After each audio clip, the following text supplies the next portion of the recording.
ദൈവം തന്ന ജീവിതം എന്താണെന്ന് അതിന് പ്രയോജനകരമായി ജീവിക്കുന്ന ഒരു ജീവിതമല്ല നമ്മുടേത്. ഒരു ബുദ്ധിയിൽ നമ്മൾ ജീവിച്ചു പോകുന്നു. ഈ ജീവിതം വന്നപ്പോൾ ദൈവം നമ്മുടെ പ്രാർത്ഥന കേൾക്കുന്നില്ല. അത് ബുദ്ധിയോടുകൂടി വരുന്ന പ്രമാണം. അതുകൊണ്ട് ഈ പ്രമാണം നമ്മുടെ ശരീരത്തെ എന്ത് ചെയ്ത് കളയുന്നു? ബദ്ധനാക്കി കളയുന്നു. ശരീരത്തെയാണ് ഇത് ബദ്ധനാക്കുന്നത്.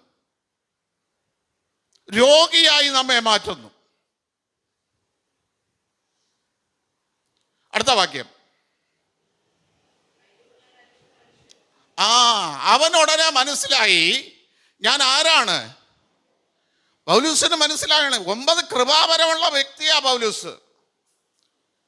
പക്ഷേ അവന്റെ ആരാധനയിൽ ബുദ്ധിയുടെ പ്രമാണം വന്നപ്പോൾ അവനൊന്ന് മനസ്സിലായി, താൻ അരിഷ്ട മനുഷ്യനാണ്.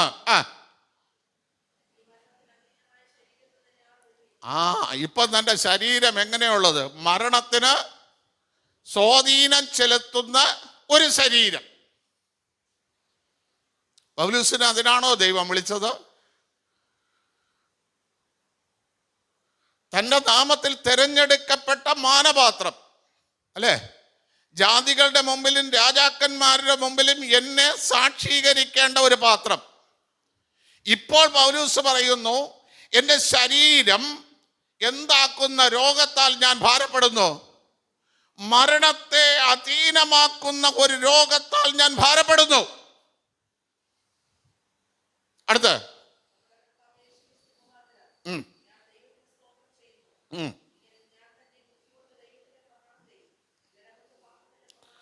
അപ്പം മനുഷ്യരുടെ ഇടയിൽ 2 പ്രമാണവും അനുസരിച്ച് പോകുന്നു. ക്രിസ്തുവിന്റെ പ്രമാണത്തെയും പാപം നമ്മളിൽ വസിക്കേണ്ട ജഡത്തിന്റെ പ്രമാണത്തെയും.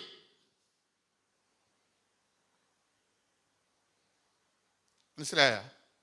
2026 അത് വേണ്ട. ഏതെങ്കിലും ഒരു പ്രമാണം നമ്മൾ അനുഷ്ഠിക്കണം. പാപത്തെ കൊണ്ട് നടക്കുന്ന ഒരു പ്രമാണം നമ്മളെ ശരീരത്തിൽ കൊണ്ടു നടക്കുന്നത് വരുത്തരുത്. ദൈവം നമ്മളെക്കുറിച്ച് എന്താഗ്രഹിക്കുന്നുവോ അതനുസരിച്ച് ജീവിച്ച് മുമ്പോട്ട് പോകാൻ നിങ്ങൾ ആഗ്രഹിക്കണം. ഹല്ലേലൂയ, സ്തോത്രം ചെയ്യുന്നു. എൻ്റെ ബുദ്ധിമുട്ട് പറയുന്നത്, ഹോരസ് എന്ന് പറയുന്ന മനുഷ്യൻ, ഹോരസ് ജനിക്കുന്നതിനും എത്ര വർഷങ്ങൾക്ക് മുമ്പ്? ഏകദേശം 300 വർഷങ്ങൾക്ക് മുമ്പ് ഹോരസ് എന്ന് പറയുന്ന ഒരു ഇടയൻ, ഒരു രാജാവ് ജനിക്കും. അത് ജാതീയ രാജാവായിരിക്കും. അവൻ മുഖാന്തരം യെരുശലേമിൻ്റെ മതില് അല്ലെങ്കിൽ യെരുശലേമിനെ പണിയും എന്ന് യെശയ്യാവിൽ കൂടെ പ്രവചന ദൂതുണ്ടായിരുന്നു അല്ലേ? യെശയ്യാ പ്രവചനം 44-ാം അധ്യായം അതിൻ്റെ 28-ാം വാക്യം. ഹോരസ് ജനിക്കുന്നതിനും 300 വർഷങ്ങൾക്ക് മുമ്പ് ദൈവനാമത്തിൽ പ്രവചനമുണ്ടായ ഒരു വ്യക്തിയാണ് ഹോരസ്. വായിച്ചേ.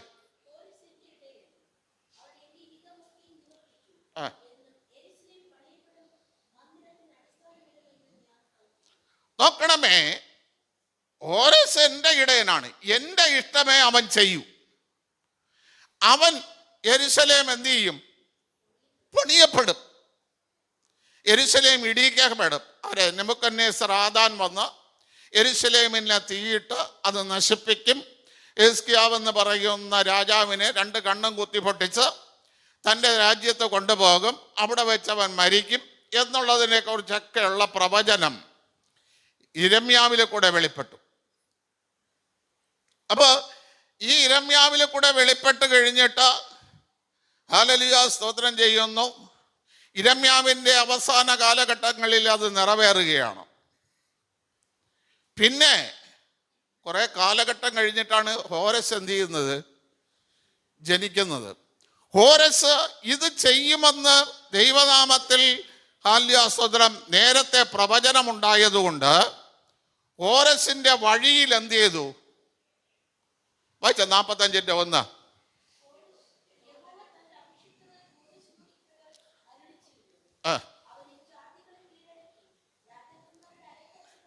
നോക്കണമേ, ഹോരസിന്റെ ദൗത്യം അവൻ എന്ത് ചെയ്യണം? ജാതികളെ കീഴടക്കണം. രാജാക്കന്മാർ ഇന്നുകൊണ്ട് നടക്കുന്ന സത്യത്തെ അഴിക്കണം. ദൈവിക സത്യം അവരുടെ അരയിൽ കെട്ടിക്കൊടുക്കണം. ഇതൊരു വലിയ ദൗത്യമാണ്. ഹോരസ് ആരാണ്? ജാതികളുടെ രാജാവാണ്. പക്ഷേ ഹോരസിന്റെ മുമ്പിൽ എന്തുണ്ട്? അല്ല, ഇരുമ്പ് വാതിലും ഹാല്യാസ്തോത്രം ചെയ്യുന്നു. അടുത്ത വാക്യം വായിച്ചേ.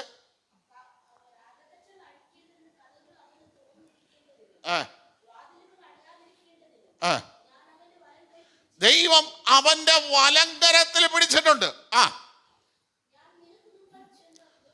അപ്പോഴേ ദൈവം അവന്റെ വലങ്കരത്തിൽ പിടിച്ചിട്ടുണ്ടെങ്കിലും അവന്റെ മുമ്പ് എന്തുണ്ട്? നിങ്ങൾ മനസ്സിലായിക്കൊള്ളണം. ദൈവമാണ് ഹോരസിന്റെ വലങ്കരത്തിൽ പിടിച്ചിരിക്കുന്നത്. പക്ഷെ എങ്കിലും അവന്റെ മുമ്പിൽ ദുർഘടങ്ങളുണ്ട്. നമ്മളായിരിക്കും ദൈവം നമ്മുടെ വലങ്കരത്തിൽ പിടിച്ചാൽ നമുക്ക് ഒരു ദുർഘടവും ഇല്ല എന്ന്. ഇല്ല, നമുക്കേ ദുർഘടമുള്ളൂ, നമുക്കേ പ്രതികൂലമുള്ളൂ. മര്യാദയ്ക്ക് അവൻ ജാതീയ രാജാവായിട്ട് ഭരിച്ചെങ്കിൽ ഒരു പ്രതികൂലവും ഇല്ല. അവൻ ജനിക്കുന്നതിന് മുമ്പേ ദൈവം ഉത്തരവാദിത്വം കൊടുത്തു. അവന് കസേരയിലിരുന്ന സമയത്ത് അവൻ ഓർഡർ ഇട്ടത് തന്നെ, യെരുശലേമിന്റെ മതിൽ പണിയാൻ ആരെങ്കിലും പോകുന്നുണ്ടെങ്കിൽ എല്ലാവർക്കും മടങ്ങിപ്പോകാം എന്ന് ഓർഡർ ഇട്ട മനുഷ്യനാണ് ഹോരസ്. അവന്റെ മുമ്പിൽ ദുർഘടങ്ങൾ. എന്തിനാ ഈ ദുർഘടം വെച്ചത്? പറ. ഈ അധ്യായം വായിച്ചിട്ടുള്ള എത്ര പേരുണ്ട്? ആരും വായിച്ചിട്ടില്ല. പോട്ടെ, എൻ്റെ തെറ്റ്. ചോദിച്ച എൻ്റെ തെറ്റ്. എന്തിനാ ദുർഘടം വെച്ചത്? മതിൽ പണിയണമെങ്കിൽ എന്ത് വേണം? പറ. എന്ത് വേണം? ആൾ സഹായം വേണം, ഇല്ലേ? ആളുകൾ നമ്മളെ സഹായിക്കണമെങ്കിൽ നമുക്ക് എന്ത് വേണം? ആ വീട്ടുകാർക്ക് കൊടുക്കേണ്ട ചെലവ്, നന്മ വേണം. ഇപ്പം ഇവന് ദുർഘടം വെച്ചപ്പോൾ ഇവന്റെ നന്മകൾ എവിടെ ഇരിക്കണേ? പറ. ഇരുട്ടില് തന്നെ. ആ വാക്യം വായിച്ചത് എങ്ങനെ? താഴോട്ട് വായിക്കുമ്പോ അങ്ങനെ തന്നെ.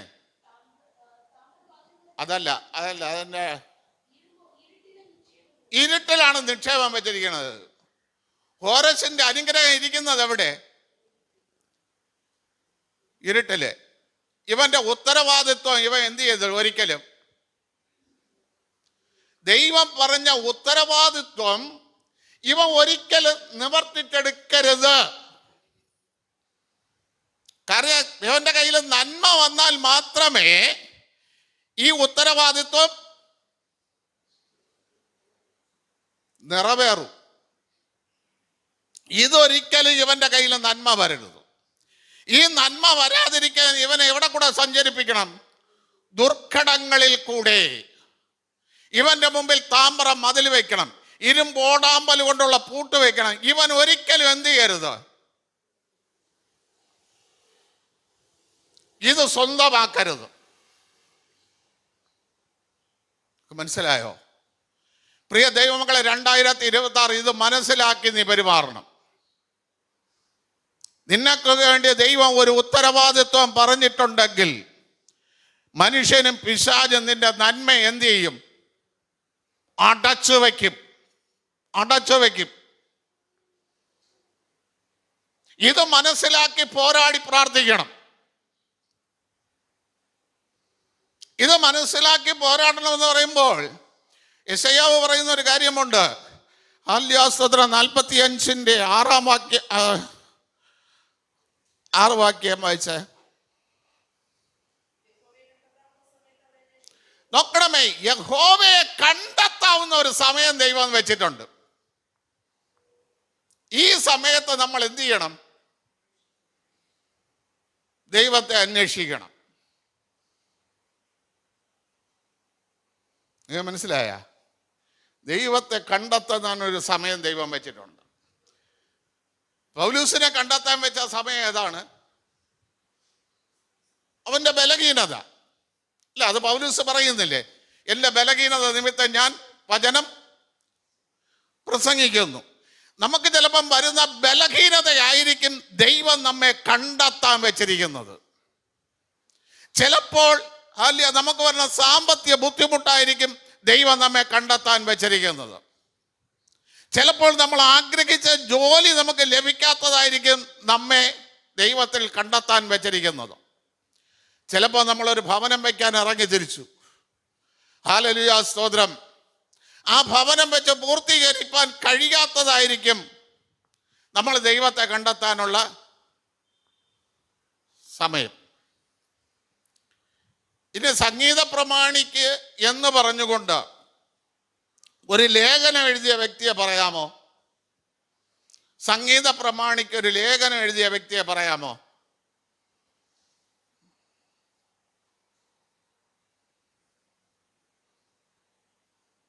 അല്ലേപാട് ഒരു പുസ്തകം എഴുതിയ വ്യക്തിയെ പറയാമോ?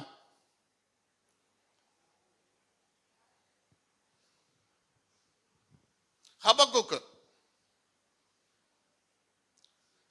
ഈ പുസ്തകം എഴുതുമ്പോൾ അവന്റെ ആവശ്യം 3-ാം അധ്യായം 1-ാം വാക്യം. വേഗത്തിൽ വായിച്ചു, സമയമല്ല.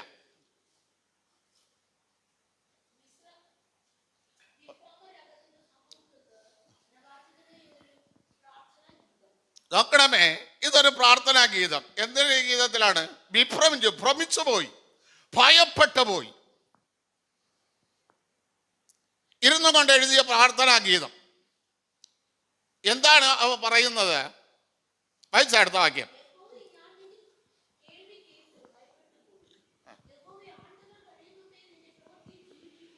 എന്താണ് അവന്റെ പ്രാർത്ഥന?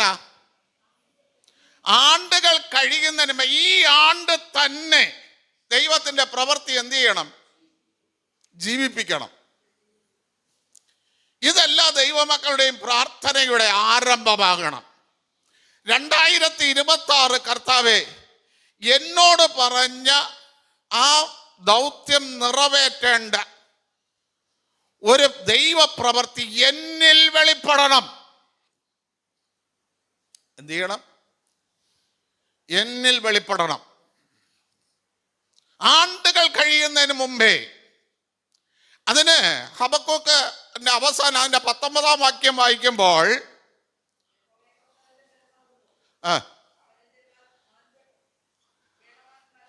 ഒന്ന്, ദൈവം എൻ്റെ ബലമാകണം. നിങ്ങൾ മനസ്സിലായോ? ദൈവം എൻ്റെ ബലമാകണം. 2, എൻ്റെ കാലുകളെ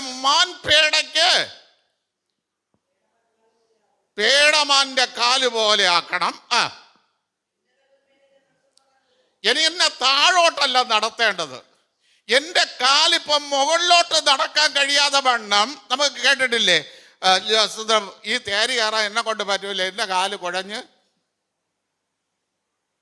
അപ്പൊ എൻ്റെ മുമ്പിൽ ഒരു തേരി വെച്ചിട്ടുണ്ട്, ഒരു കുന്ന് വെച്ചിട്ടുണ്ട്.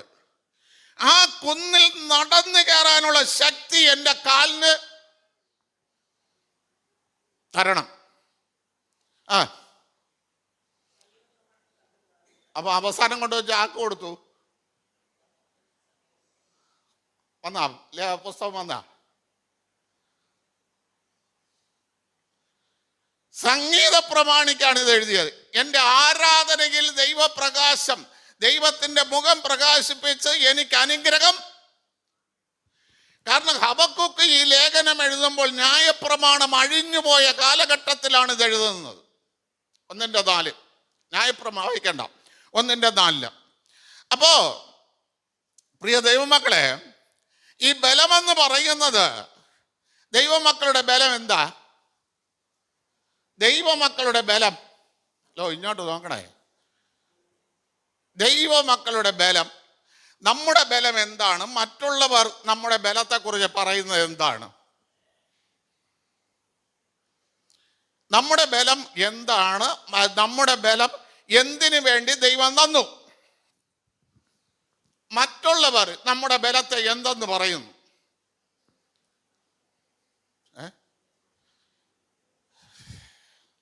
ഇതൊക്കെ അറിയാമായിരുന്നെങ്കിൽ നമ്മൾ ഇന്നേ പ്രാർത്ഥിച്ച് ഈ വിഷയങ്ങൾക്ക് പരിഹാരം കാണുമായിരുന്നു, അല്ലേ? ഹല്ലേലൂയ, സ്തോത്രം.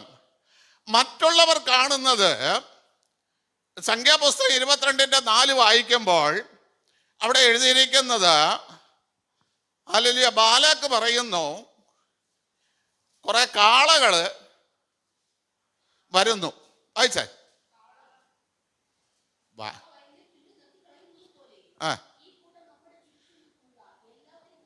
നോക്കണമേ, കാള. ദൈവമക്കളെ എന്തായി കണ്ടു ബാലക്ക്?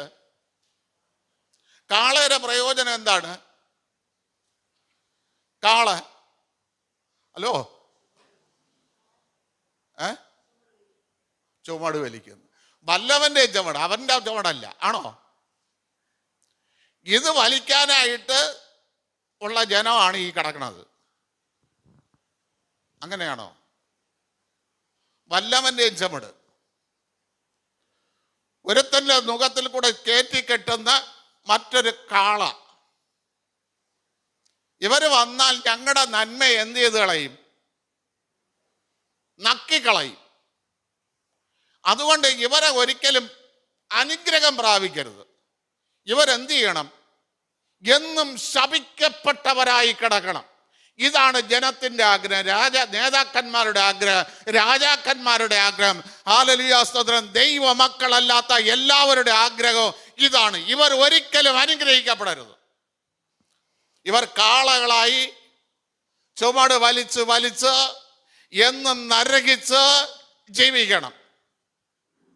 എന്നാൽ അഭിഷിക്തനായ ബിലയാം കണ്ട ഒരു മൃഗം, ആദ്യത്തെ മൃഗം, 23:22 വാക്യം.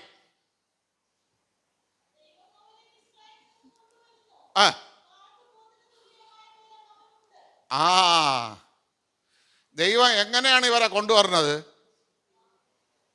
കാട്ടുപോത്തിന്റെ ബലത്തിൽ. ഈ ബലം ഈ ദൈവമക്കൾക്ക് തിരിച്ചറിയില്ലെന്ന്. ഇവർ ഇന്നും കാളകളായിട്ട് കിടക്കുന്ന, മറ്റുള്ളവന്റെ അഭിപ്രായത്തിന് ഒത്തവണ്ണം അടിമകളായി കിടക്കുന്ന കാളകൾ. പ്രിയ ദൈവമക്കളെ, ഈ വർഷമെങ്കിലും പ്രാർത്ഥിക്കണം, കർത്താവേ, ഞാൻ കാളയല്ല, കാട്ടുപോത്താണ്. ഈ ബലം എനിക്ക് തരണം. ഞാൻ എന്തല്ല, വല്ലവന്റെ അടിമയല്ല, ആർക്കും വഴിപ്പെട്ടു കൊടുക്കാത്ത കാട്ടുപോത്ത്, ഒരുത്തനെയും വകവയ്ക്കാത്ത കാട്ടുപോത്ത്, ഒരുത്തന്റെ മുമ്പിൽ തല കുനിക്കാത്ത കാട്ടുപോത്ത്. അതാ ദൈവം ചോദിക്കുന്ന ഒരു ചോദ്യമുണ്ട്. എന്താണ്? കാട്ടുപോത്തിനെ കുറിച്ച് ദൈവം ചോദിക്കുന്ന ഒരു ചോദ്യം. യോബിന്റെ അടുത്ത് ചോദിച്ചു, പറ, എന്താ ചോദിച്ചത്? യോബേ, നീ ജ്ഞാനമുള്ളവനാണ്, നീ ഭക്തനാണ്, ദോഷം വിട്ടല്ല അകലുന്നതാണ്, നിർമ്മലനാണ്. പക്ഷെ ഞാൻ നിന്നോടൊരു ചോദ്യം ചോദിക്കുന്നത്, കാട്ടുപോത്തിനെ നിന്റെ വഴിക്ക് നടത്താൻ നിനക്ക് പറ്റുമോ? ഈ ജ്ഞാനം കൊണ്ട്, ഈ ഭക്തി കൊണ്ട്, ഈ ശക്തി കൊണ്ട്, ഈ നിർമ്മലത കൊണ്ട് നടത്താൻ പറ്റുമോ? അതിൻ്റെ കയറ് കെട്ടി അതിനെ നിന്റെ ഇഷ്ടത്തിന് നടത്താൻ പറ്റുമോ? എങ്കിൽ നീ എനിക്കതൊന്ന് പറഞ്ഞ. വായിച്ചത് സിസ്റ്റർ? അത് വഴിവിട്ട് അതിന് കൊടുത്തിരിക്കുന്ന ഒരു വഴിയുണ്ട്. സിംഹത്തിന്റെ മുമ്പിൽ പോലും കാട്ടുപോത്ത് എന്ത് ചെയ്യില്ല, വഴി മാറി കൊടുക്കില്ല. അങ്ങനെ ജീവിക്കുന്ന കാട്ടുപോത്തിനെ നിന്റെ ജ്ഞാനം കൊണ്ട്, നിന്റെ ഭക്തി കൊണ്ട്, നിന്റെ നിർമ്മലത കൊണ്ട്, നീ ദോഷം വിട്ട് അകലുന്നവനായതുകൊണ്ട് ഇവനെ നിനക്ക് വഴിപ്പെടുത്താൻ പറ്റുമോ, കീഴ്പ്പെടുത്താൻ പറ്റുമോ? കാരണം ഞാൻ അവർക്ക് കൊടുത്തിരിക്കുന്നത് എന്താണ്? കാട്ടുപോത്തിന്റെ ബലമാണ്. ഇവനെ കീഴ്പ്പെടുത്താൻ നിനക്ക് പറ്റൂല. ഇവനെ കീഴ്പ്പെടുത്താൻ ദൈവത്തിന് ഈ ബലമാണ് ദൈവമക്കൾക്ക് ദൈവം കൊടുത്തിരിക്കണം. ഒരു വിശ്വാസിക്ക് ആ വിശ്വാസിയെ കീഴ്പ്പെടുത്താൻ ഒക്കൂല. ഒരു പാസ്റ്റർക്ക് ഒരു വിശ്വാസിയെ കീഴ്പ്പെടുത്താൻ പറ്റില്ല. കാരണം ദൈവിക ബലം അവന്റെ മേലെ എന്ത് ചെയ്തു? പകർന്നു കൊടുത്തിരിക്കുകയാണ്. അങ്ങനെ ഇരിക്കുമ്പോൾ ദൈവം പൗലൂസിൽ പറയുന്ന ഒരു കാര്യമുണ്ട്. എന്താ കാര്യം? പൗലൂസ് വിശ്വാസികളടുത്ത് പറയുന്ന ഒരു കാര്യമുണ്ട്. നിങ്ങൾ അന്യോന്യം പോരിന് വിളിച്ചാൽ ഒരുവനെ തിന്നുകയും കുടിക്കുകയും ചെയ്യുന്നല്ല ഒരുത്തനെ ജയിക്കില്ല. കാരണം നിങ്ങൾക്ക് തന്നിരിക്കുന്ന ബലം ആക്കുള്ളതാണ്. കാട്ടുപോത്തിന്റെ ബലമാണ്. കാട്ടുപോത്തിന് ഒന്നിനെ കീഴ്പ്പെടുത്താൻ കഴിയില്ല. തമ്മിൽ ഫൈറ്റ് ചെയ്ത് ചാകാനേ ഇവർക്ക് എന്ത് ചെയ്തിട്ടുള്ളൂ? പോരുകോഴി പോലെ. ഒരിക്കലും ഒരു കോഴിയിലൂടെ എന്ത് ചെയ്യില്ല? തോക്കൂല. തമ്മിൽ അങ്ങോട്ടും ഇങ്ങോട്ടും ഫൈറ്റ് ചെയ്ത് കൊത്തി അവസാനം ചാവും. അതുപോലെ ഒരു വിശ്വാസിക്ക് നേരെ ശത്രുത്വം വന്നാൽ അവന്റെ നാശം തുടങ്ങി. ഒരു വിശ്വാസി നശിക്കണമെന്ന് ചിന്തിച്ചാൽ അവന്റെ നാശം തുടങ്ങി. ഒരു പാസ്റ്റർ നശിക്കണമെന്ന് ചിന്തിച്ചാൽ അവന്റെ നാശം തുടങ്ങി. കാര്യം എതിർ ഗ്രൂപ്പിന് എന്താണ് കൊടുത്തിരിക്കുന്നത്? കാട്ടുപോത്തിന്റെ ബലം. അതുകൊണ്ട് കയറി അങ്ങോട്ടും ഇങ്ങോട്ടും എന്ത് ചെയ്ത് കളയരുത്? പോരിന് വിളിക്കരുത്. വിളിച്ചാൽ നമ്മുടെ നാശമാണ്. ജയിക്കുമെന്ന് കരുതിയിട്ട് ആരും എന്ത് ചെയ്യരുത്. കാരണം ഈ കാട്ടുപോത്തിന് കൊടുത്തിരിക്കുന്ന ഒരു ബലമുണ്ട്, അധികാരമുണ്ട്. സംഖ്യാപുസ്തകം 24-ാം അധ്യായം അതിന്റെ 8-ാം വാക്യം.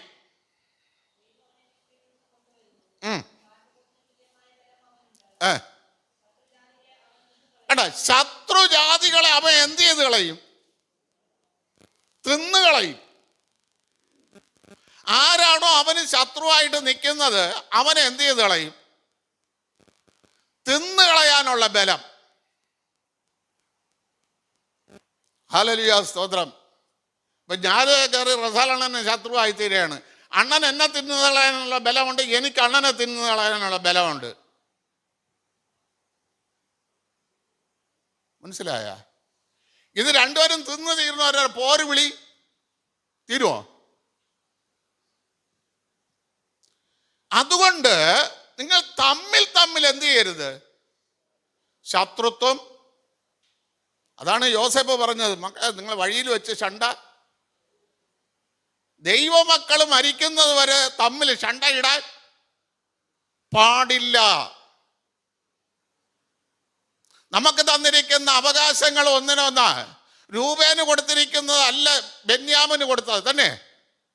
ബെന്യാമിന് 5 ഇരട്ടി കൂടുതൽ കൊടുത്തു. ബെന്യാമിന് ഒരിരട്ടി എന്ത് ചെയ്തിട്ടുള്ളൂ? അല്ല, രൂപേന് കൊടുത്തിട്ടുള്ളൂ. അങ്ങോട്ട് പോകുമ്പോൾ നിനക്ക് കൂടുതൽ കിട്ടിയല്ല എന്ന് പറഞ്ഞുകൊണ്ട് ബെന്യാമിനെ ഉപദ്രവിക്കരുതെന്നാ പറഞ്ഞത്. തമ്മിൽ ശണ്ട ഇടരുത്. നിങ്ങൾക്ക് ആർക്കും ജയിക്കാൻ കഴിയില്ല. കാരണം ദൈവം പകർന്നിരിക്കുന്ന ശക്തി എന്ന് പറയുന്നത് ഒരു ജാതികളെ തിന്നുകളയാനുള്ള ശക്തി നമ്മളെ മേൽ പകർന്നിട്ടുണ്ട്. നമ്മൾ കാട്ടുപോത്ത. അടുത്ത വാക്യം നോക്കണമേ. ജാതികളുടെ ബന്ധത്തെ, അസ്ഥിയോട് ചേരും, മാംസത്തോട് ചേരും. അവരുടെ ബന്ധങ്ങളെ തകർക്കാനാണ് ദൈവം നമുക്ക് എന്ത് ചെയ്തത്? ഈ ബലം തന്നത്.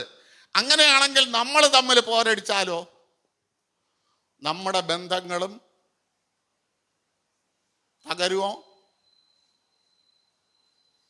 പറ. നമ്മുടെ ബന്ധങ്ങൾ തകരുമോ, ഇണങ്ങുമോ? ഹല്ലേലൂയ, സ്തോത്രം. പിന്നെ കാട്ടുപോത്തിന്റെ ബലം നമുക്ക് നഷ്ടപ്പെടുന്ന ഒറ്റ കാരണത്തിലാണ്. യോശുവ പറഞ്ഞു 23, യോശുവയുടെ പുസ്തകം 23-ാം അധ്യായം, ഹല്ലേലൂയ, സ്തോത്രം ചെയ്യുന്ന 7 തൊട്ടൊന്ന് വായിച്ചേ. നമ്മൾ ജാതികളോട് ഇടകലർന്നാൽ ഈ ബലം നഷ്ടമാവും.